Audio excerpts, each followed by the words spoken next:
Hi everybody, welcome back. My name is Manuel, and in this video we'll be talking about fonts and what other properties do we have for fonts.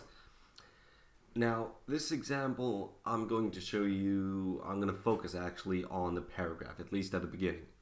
So let's go ahead and write P is going to be styled as, let's say, font style.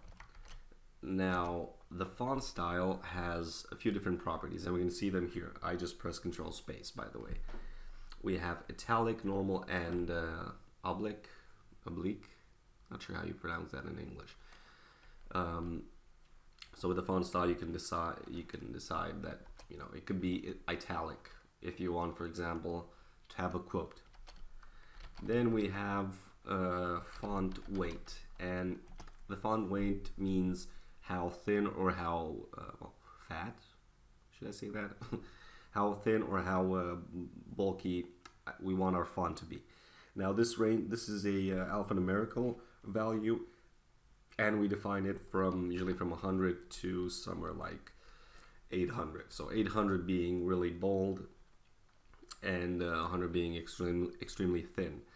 Not all fonts support this, so you're gonna have to check if your font has something really thin like 200. Most of the default installed fonts on your operating system do have font weights ranging from 200 to 800. So that's how you define the font weight in alphanumerical, and from 100 to 100, or from 200 to 200. It all depends on the font. Then we have font size, and this just means how big should our text be. So this can be defined in multiple ways. The one that we've seen until now is pixel values, and this is definitely the most common one that you might know. But we have other values like 2em or ems as they're called. I'm not going to go into the history of why it's called M, but just know it's because of the actual letter, and it's some really advanced typographical details in there. But it's basically, yeah, instead of writing a simple M, which wouldn't make any sense, we have EM. This is a relative value, which means if our container, so if we say, for example, that our div with a class of wrapper will have a font size of 24 pixels, then the paragraph will have 24 times 2, and let's see if that actually works. Yep, this is really large, and you can see that all of our modifications went through. So we have a bold italic text with a huge, not that huge, but it should have a 48 pixel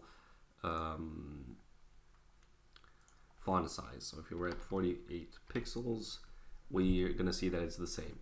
So EM is a inherent value from the parent of the element defined.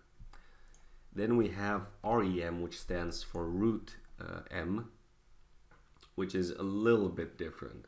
There are a lot of debates from the big guys in the industry on if we should use M's or REMs. So now if we save it and then we refresh, we're going to see that it's smaller, and that's because it's taking the, if I remember correctly, it's taking the body default font size, which should be something like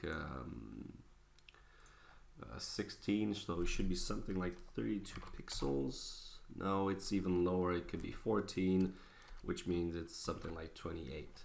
So that could be I think the close value. So REMs are maybe a little bit more complicated than M's, but they give you less problems, because if we go back and we imagine that we have 2 M's here and then our wrapper has 24, then stuff gets more complicated when we have even more elements nested in here. So that's the current problem with M's. That's something that REM solves, but it doesn't solve. We're not going to go into that discussion because now we're focusing on the values of the font size. So taking a step back, we have pixel values, we have M values, we have REM values. We also have some CSS3 value that is relatively well supported, and that is the VW or VH, and that stands for viewpoint width. So if I go back and refresh, we have a huge text because an amount of one viewpoint width means 1% of the 100% that the width of the viewport or the window is. It's a little bit more complicated math, but for example, this would look maybe even worse. It definitely looks a lot worse on small screens, and it looks slightly better on big screens. But of course, one viewpoint width is a very small value. Just so you know, we have this. I think we're gonna have a video about viewpoint width and viewpoint height in the advanced section, because they're not so used now. So we're just gonna stick to pixels because everybody knows pixels. Let's refresh. Okay. Now I'm going to remove this. So we have font style, font weight, font size, and we also have line height. And for this, I'm going to make this smaller, and I'm going to write 1.5, and I'm going to go back to the browser and close this up. Now, the line height means the distance between the first line and the second line, and of course the second and the third, and so on. So the line height has different values, but the best one is relative values. So if I say 1, then that means it's going to be actually 16 pixels. So now we have 16 pixels distance in here. If I say 1.5 or 1.3 or 1.4, those are the most common line heights that you would give for a paragraph to actually have a good legibility and readability. You can also write them in percentages. So if you want, you can say 100%, and then when you refresh, it's going to have something like 16 pixels. If you put 150%, then that's going to give you almost the equivalent of 1.5.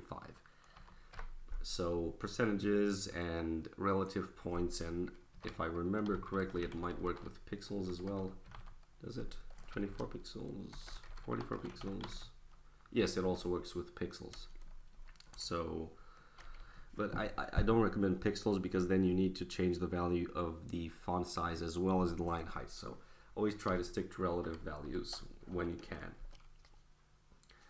And next is the font family, and this is where the magic goes down, as they say in all those US TV shows. The font family is where you define what font you want to have on your website. And the way you write this is you put it in a comma, preferably, and then you can say Arial, I don't know, Helvetica, then Tahoma, and then you would say sans serif. And then we refresh, we see that we have the font changed. And the reason why you put more than just one value in here is because the way the CSS is going to read this, it's going to analyze the first item in the array. It's going to say, okay, Arial, let's see if the computer has Arial installed. If it doesn't, then we go to the next one, Helvetica. Does it have Helvetica? If it does not, then we go to Tahoma. If we don't have Tahoma, then we take the operating system's default sans serif font. So, for example, if I put only Helvetica, which I don't have installed on my computer, then I'm actually not going to see Helvetica here, but it's going to be another sans serif font. Is this Helvetica? No, I don't have it installed. It can be. So it's going to take something like Arial, because I think that's the default on Windows operating systems. So this is also referred to as the font stack.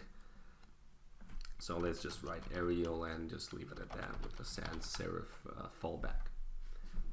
So that's the way you write fonts, or the different properties that you can give a font. But there is another way that you can write it, the shorthand way. And let's see how that looks like.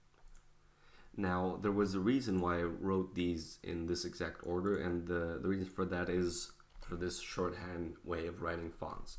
And the way you say is just font, and then the first parameter is the font style. So if I want to be italic, I would just say that.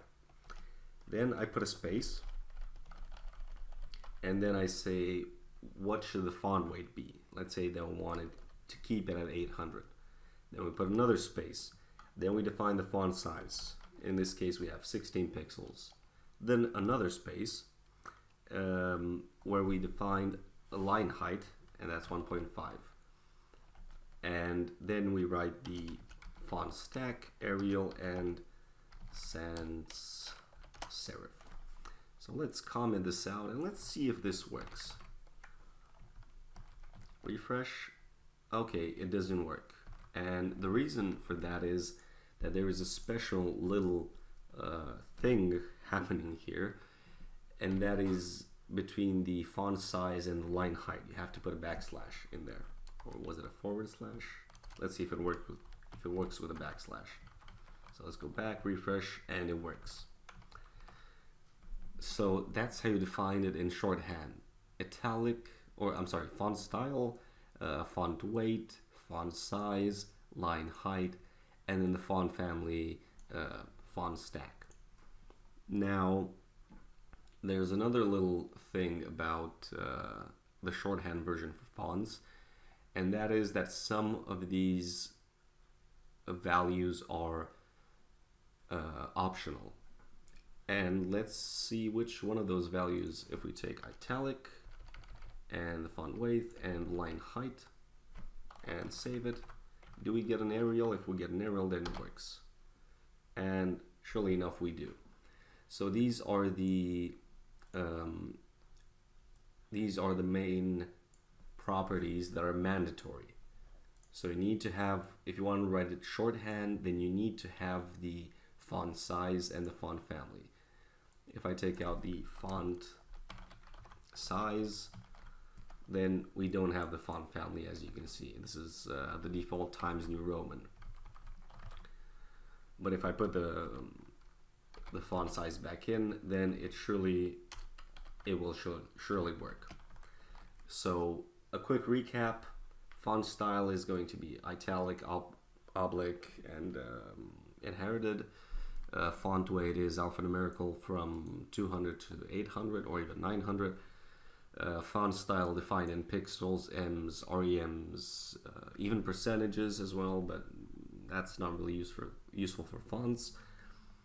Then you have line height, and the best solution for this is relative numbers, and also the font family and the way you write it in shorthand. So that was it for this lesson, and I hope I will see you in the next one, where we'll be talking about more text styling and text decoration.